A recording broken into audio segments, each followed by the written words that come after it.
Hello everyone, welcome back to my channel. Today, we're going to be playing a little game called Spire Falls.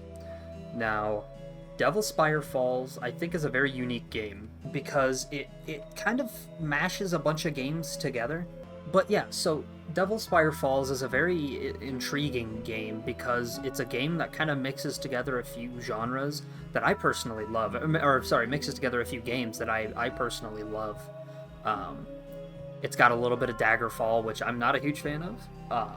It's got a little bit of Morrowind in it, just a tad bit. It's got, I think, one of the things that it was inspired by was Kingsfield, the old FromSoft game. It draws a lot of inspiration, but it is a sandbox, open world, procedurally generated RPG game. It kind of prides itself on quite a large amount of freedom, but yeah, so it draws a lot of inspirations from a lot of different games. Apparently, the devs work on weekly updates.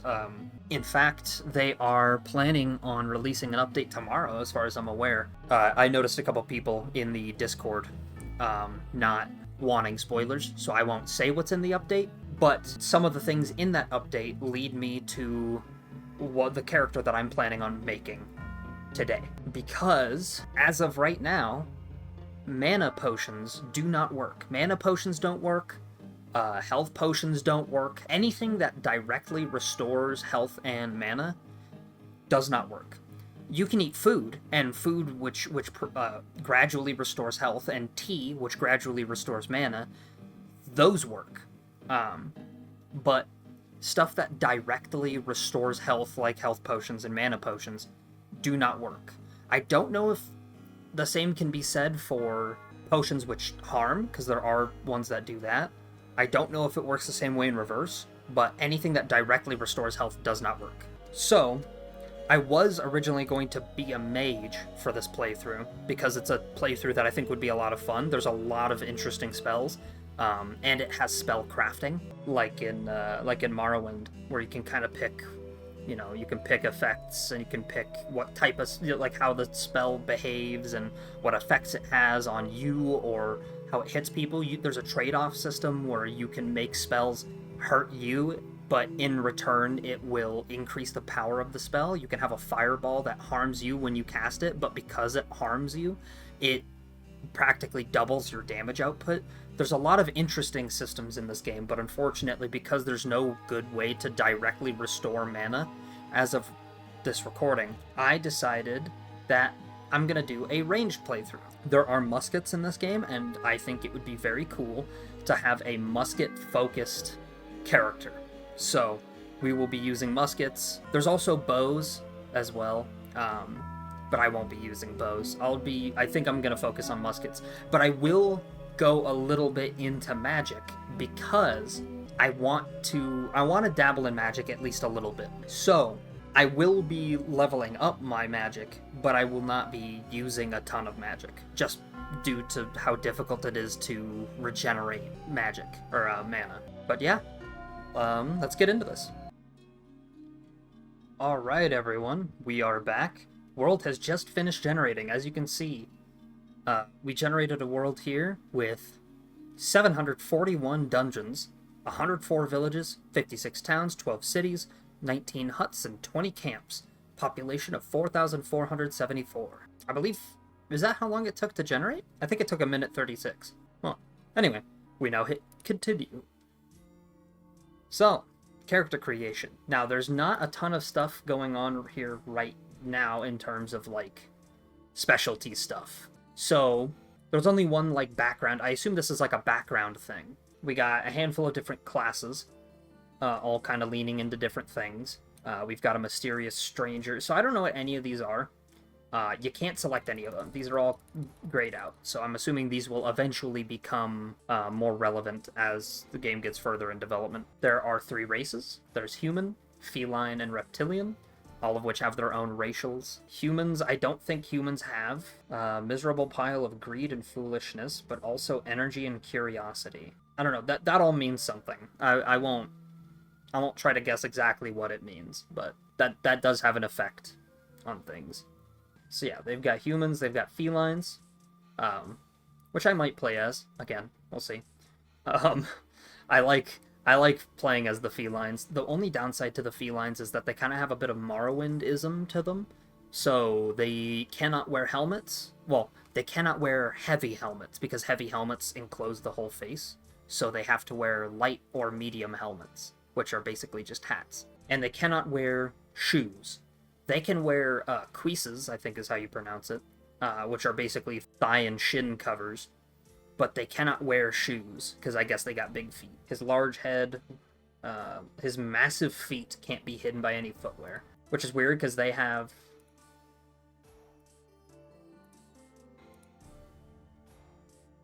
I guess their feet are kind of big. I guess. I don't know. It's not really that big of a deal. Boots, there's only a very slight amount of armor that comes with boots. And the main reason you would be wearing boots is because they have stuff like increased speed and stuff like that. They provide bonuses. But I admittedly don't really care too much about that. And also the helmets, I mean, you're missing out on a little bit of armor, but if I think I might do medium or light armor this playthrough, which means not being able to wear a heavy helmet won't matter anyway. Yeah, I think I'll be a feline because I like playing as the felines. You could be male, you could be female. It matters not. Oh, okay. Okay, so it tells you how much stuff actually matters. So deserter determines. I mean, you could have guessed. This determines. This determines. There's no. Thankfully, there's no. There's nothing going on there. This determines obviously your starter gear and all that. I'll go through that here. We'll go through everything bit by bit. But yeah, apparently this will determine eventually starting quest and starting area. But being a feline actually will help more in this playthrough than in my previous playthrough. Because my previous playthrough, I was kind of a heavy armor brawler, knight kind of character. And as a feline, their fur acts as light armor, so they always technically have light armor on. So I think it'll be helpful to focus on light armor already, in addition to felines already having fur that acts like light armor. So gender doesn't matter. I'm doing a male. Apparently this doesn't matter, but there is a reputation system in this game, and depending on what you select here, it will kind of determine where you, like, what factions, what sub-factions of people you are better off, or you like, relate to more. I'll probably just do nowhere. Admittedly, I don't really... It doesn't matter too much. I haven't run into a situation yet where I'm from has actually been brought up. I don't know how much this matters. Graze the hair shortens the lifespan. So if I do 75... Oh. Can't do 75. Max age is 55 years old. Okay, we'll do 23. Height, I don't think, affects how tall your body is. May give you a better view, but also to your enemies. Increases weight proportionately. Yeah, I don't know how much weight actually matters. Makes you travel less when knocked down, but makes falls more lethal. Gotcha. Okay, so weight actually does matter. And these are pretty generous, like, sliders. I mean, you can be 7'2" at the tallest. You can be 4'4". Oh my god, at the shortest. My other character was pretty tall. I think I'll make him 6. I feel like with a gun, I'd probably want to be able to, or the musket, I'd probably want to be able to see things relatively far. It does matter in caves, though, is kind of the problem. Like caves and dungeons and stuff. Because if you're too tall, then it can make going through dungeons a bit of a pain. We'll be 6'5". The way they handle scaling is kind of funny. We'll go slightly thinner character. Oh, there's also crossbows. I totally forgot to mention. There's also crossbows. There's bows, muskets, crossbows. I was trying to think. I knew I was missing a weapon of some kind. All right. And then we'll customize our guy first. Oh, Jesus.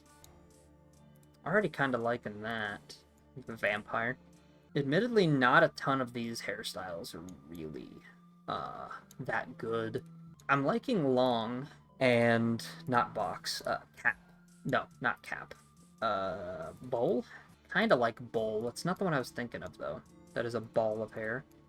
That is an axe blade of hair. Go no hair, but I guess it was either long or bowl. Let's do long. Why not? And then you can pick the hair texture, which is kind of a neat detail. So you can have wavy hair, you can have straight hair, you can have curly hair, or you can have coarse hair. Kind of like the way long hair looks. Wavy hair is not bad either, actually. I think we'll do wavy, because I did long hair on my last guy. Brows, you can't even really see them. They're these little textures here, are the brows, but they're pretty difficult to spot. I mean, if I change them, then you can kind of see a little bit better. That looks decent. For some reason, you can modify the nose slider, even though it doesn't do anything on this race. Because they don't, I mean, they have, like, snouts, but, like, that encapsulates their whole face, so the sliders don't even really work. Something like that. And then you can choose a gradient between, I guess this is red and yellow, orange and yellow. I don't think it'll matter too much. That's the other kind of downside to felines, is you can't change hair color on them. It's directly tied to skin color. Oh, there we go. I was curious if I was even going to be able to get black fur, but there we go. And then I'm thinking yellow eyes. Then we can adjust what the eye type actually is. So there's closed, there's open, doubtful, tired, sad, squint, which is kind of odd, lost, outlook, striking, angled, slave, master, insane, angry, done, and slanted. Which I actually kind of like slanted. Yeah, look at that. I think that actually looks pretty good. There's our guy. And then we pick our class. Deserter starts with a sword and shield, a helmet, cuirass, basic clothes and boots, some rations, and some coins. But obviously, if we're going light armor, we don't want to deal with, we're not going to be doing heavy armor, like plate armor. There's a blasphemer, they have a poor dagger, and 2 forbidden spell grimoires. They wear a poor pointy hat, skirt, and basic clothes with wraps and sandals, plus drinks and a few coins from tricking the ignorant. Not like the drinks will really matter. I'm assuming it'll probably start me with some, like, mana potions or something, but like I stated previously, mana potions won't work, so... This is probably either Blasphemer or Excommunicate is what I would go with if I was gonna do magic stuff. There's Raider. They have a crossbow with 25 bolts. They wear poor vest and basic clothes with gloves and shoes, plus a lot of coins ransacked from some poor family. This one seems like a pretty decent choice, because I already start off with a ranged weapon. There's Madman. He carries a hammer and wears only a poor helmet, vambraces, cuisses, I assume is how you pronounce that, and a special sash, plus a few coins and lunch from a foolish bastard he disagreed with. As you can see, totally shirtless. I think he's literally just wearing some, like, underwear. Some underwear and a bunch of plate armor. It's hard to see in this light. Excommunicate. He carries a mace and an unholy spell grimoire, and wears poor vambraces, a kilt, and some basic clothes, plus some supplies and coins donated by the desperate. Interesting. So this is, I guess, like a more paladin-focused class, or like a battle mage, maybe. And then Scoundrel. He carries 25 throwing knives, a poor vest, hats, basic pants, and gauntlets for defense, and a backpack for survival, plus 3 lockpicks, lots of supplies, and a few coins from unsuspecting pockets. So this is more of a throwing class. I think Raider is probably what I'm going to go with. Can I actually change my level? No, I can't. So it has to be in this world specifically, not in any world. Okay. What shall we name our character?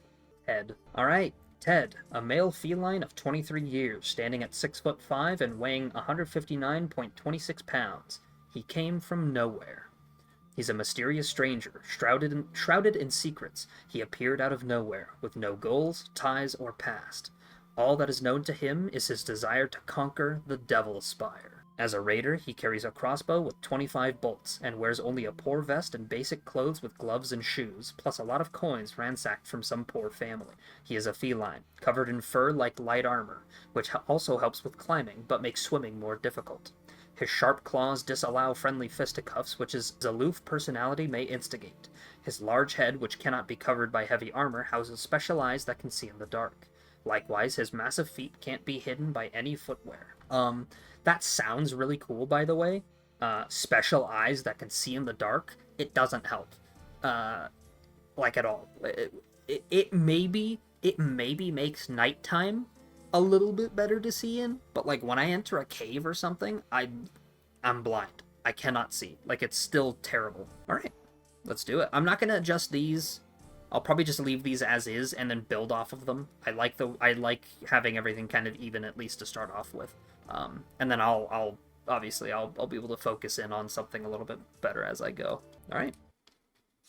I'll read this for you guys, just for people who haven't seen it before, haven't seen this game before. Welcome to the forlorn world of Spire Falls.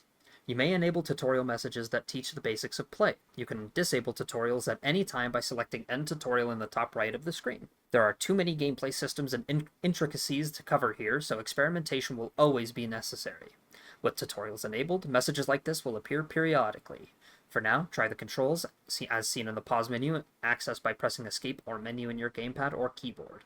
This game supports mouse and keyboard and gamepad, which is crazy to me that this game accepts gamepad, because there's a lot of controls in this game. Use tab or back to access the in-game menu, where you can view your inventory, the map, and other system panels. In a minute, we'll be back with your next lesson. I understand. Here it is. Spire Falls. It's weird starting off from scratch again.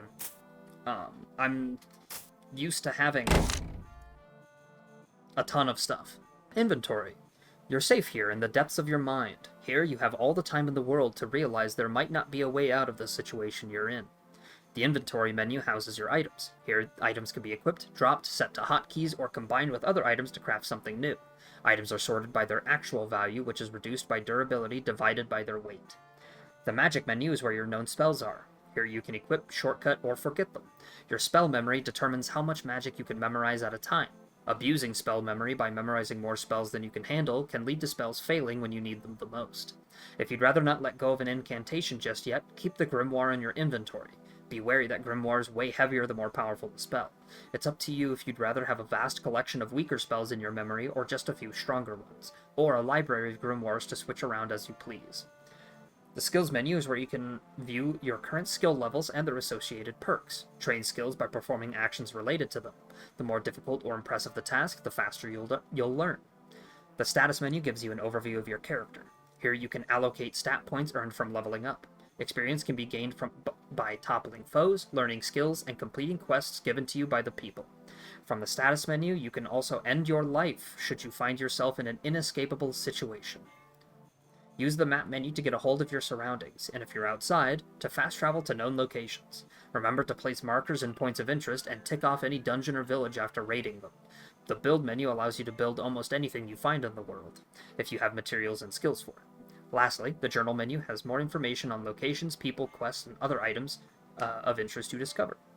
When outside of the menus, you can use the D-pad to select items from the shortcut bar. Left and right switches between selected slots, up cycles to the next row of shortcuts, and down activates the selected item. Otherwise, the shortcut bar works by pressing 0 to 9 on your keyboard to use what's in the slot, and minus and equals to switch between bars. Holy crap, thank God I grabbed water, because I didn't realize how much text there would be. So while I pop open this water, what gnarly music. It would be fine. It'd be fine except for the goofy that a level 2, it starts me off with a level, oh, I guess, no, that makes sense. The other one starts off with a level 2 weapon. And as you can see, burlap shoes gives me a little bit of extra run speed. No armor at all, but, you know, won't fit, because I got big feet. I can look down, I can see my body, I can sprint, I can jump. I can't jump very high, can't sprint very fast, can't really do a whole lot right now. What I will do, however, is shortcut my bow, my crossbow. So now, I can equip my fists, I can equip my crossbow. A fully repaired crossbow, which is quite nice. Biggest downside is the 25 bolts. Softwood bolts. Okay. So, I know we just got into the game, but it took an awful long time to get my character made and everything. Oh, well, allow me to read this, briefly. Around you is the overworld, where few villages, many dungeons, and countless perils await. You may want to gather resources to use, sell, or transform into useful items for your journey. Try interacting or attacking the plants and rocks. See what happens, and if it's worth the time and durability cost. Do not expect dropped items in the overworld to stay away from nimble hands or hungry mouths. If you need to lighten your load, do it indoors for peace of mind. You may find yourself in a bad situation after slipping down a slope or hiking over a tall mountain. Try using the climb button, Control, or hold B, check the help window in the bottom left, to climb at the cost of stamina. Just be wary of falling from large heights. Jumping, or simply running around, can also get the job done with enough stats and skills. Time is ever marching forward, and with it, nightfall. The night brings the darkness, and with it, stronger foes. Find shelter before then, or use the wait menu to skip to dawn, but do not expect to be safe while you are resting. Remember that you do not need to walk everywhere. Even without magics, you can fast travel to places and landmarks that you have been to before from the map menu. Do not expect your time to be well used, or to avoid the many troubles travel can bring you, especially at night. Befriending an animal that can be used as a mount can ease your travels and your backpack space. Your first objective should be to find a village. Villagers can provide you with shelter, workstations, craft tables, trading your treasures for coin, and other services. Your final objective will be to find and conquer the Devil's Spire. So even though it just said all that, that will not be our first objective. It was not my first objective when I played the first time. I do not believe it will be my first objective the second time here. But yes, I believe we'll start with just generally going and gathering resources and working on making more bolts, possibly a rifle. But a crossbow, I think, is a fine enough weapon. I mean, they all use the aiming kind of stat, so it doesn't matter too much either way what weapon we start with. I might also get into a melee weapon, maybe, because as a feline, feline's fists are already very, very, very serviceable weapons. So this is the ending of recording 1. I'll splice some more footage onto this later.